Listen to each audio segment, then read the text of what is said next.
Hi, we are really happy to demonstrate our project.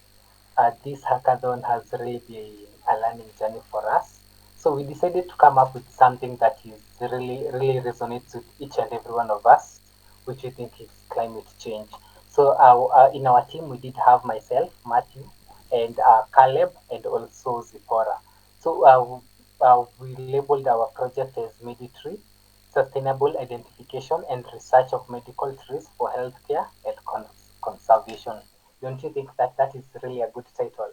So I'll just let Caleb speak about the website that we created. Okay, thank you, Matthew.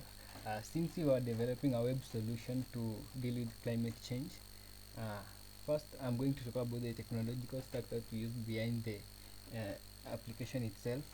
That is, for the backend, we used the Flask blueprints, and for the front end, we used the Bootstrap user UI, which was uh, easier to integrate with Flask Jinja templates, and for the backend, we used SQLite 3, which was a lightweight database option for our case. And the resources which we used were the Azure AI services, which were the GPT-4, and also for Open Weather Map APIs for weather-based recommendations. Just before I go to the demonstration, I'm going to talk about the features which we managed to implement were a user management system, an AI-powered chatbot tree care, and a weather-based recommendation, and a tree marketplace. So I'm going to quickly demonstrate the our application. So this is the home page.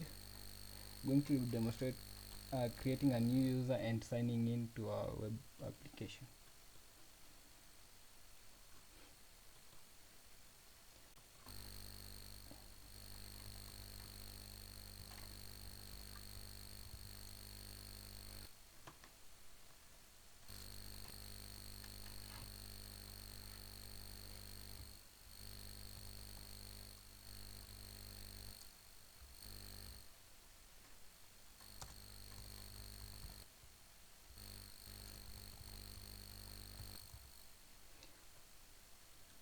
Okay.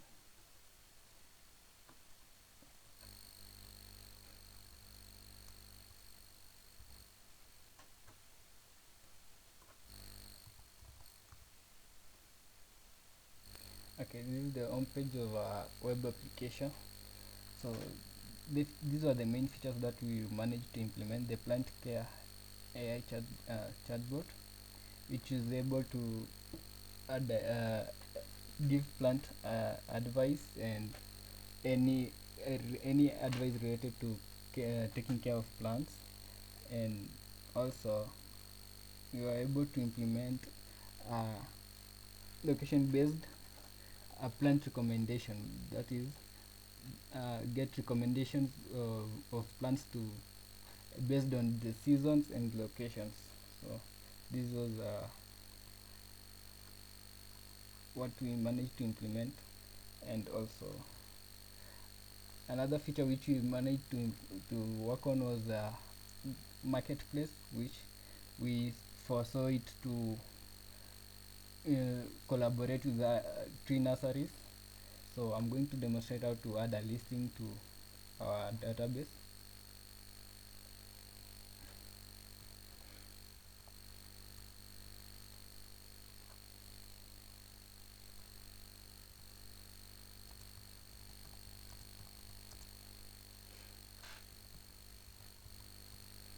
And the price.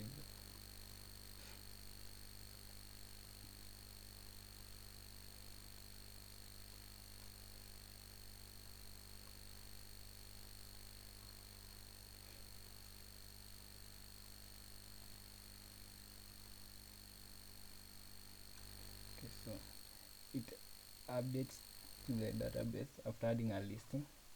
So that was another feature which we managed to implement. So uh, we managed to implement a few features since this was a minimum viable product which we aimed to come up quickly due to the time constraints.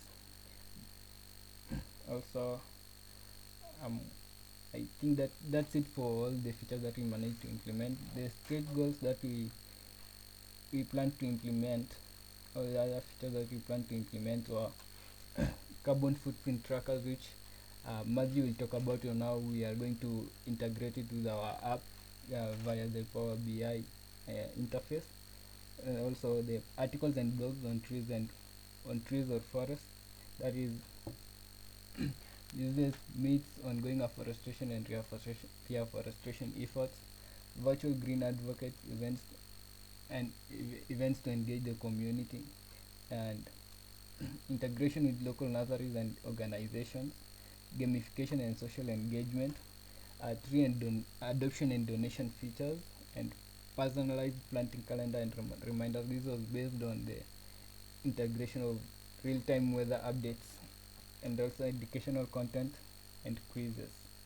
So the or installation of the app is documented on the README, and that's it for a small demonstration of our app. So I'm going to give to Matthew to demonstrate the carbon footprint tracker.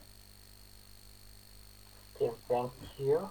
Let me just share my start presenting right away, so that we can discuss on that. So first of all, um, so trees absorb carbon dioxide and play a vital role in combating climate change. So we thought of creating a calculator, which is what you can see on my screen right now, that will be able to estimate carbon dioxide sequestration based on species, age, and location. So this is what we have based on species. I have just created a slicer. You can be able to really select maybe a certain species. You can be able to also select site and just get a visual of it. You can also just look by created here, and also you can just select by location. You are also able to query any particular information that you can be able to obtain from this data, and you can get the number of total trees, total CO2 sequestered per kg. You can also get the average CO2 SEC, and also count of species by location. You can also see that visual. So we did this. I did this purely using Power BI and the free trial, of course. And our database is basically, I've used Excel, and so the information that we'll be getting from our web is the one that we'll be using to update our Excel doc, which is our database. We've done that deliberately so that we can always get the opportunity to interrogate our data before just posting it on our dashboard, so that you can make informed decisions about it. So one thing that I've really learned that from this demonstration is that older trees store more carbon, but younger trees, whereas younger trees they grow faster. Yeah, so there is that growth. So this is what we did. Microsoft Fabric it has really been a journey. We've also connected this dashboard, this model, to our GitHub, and you'll be able to see that. And this is that's all from me. And thank you for listening to us. Okay. Thank you. That's it for our project.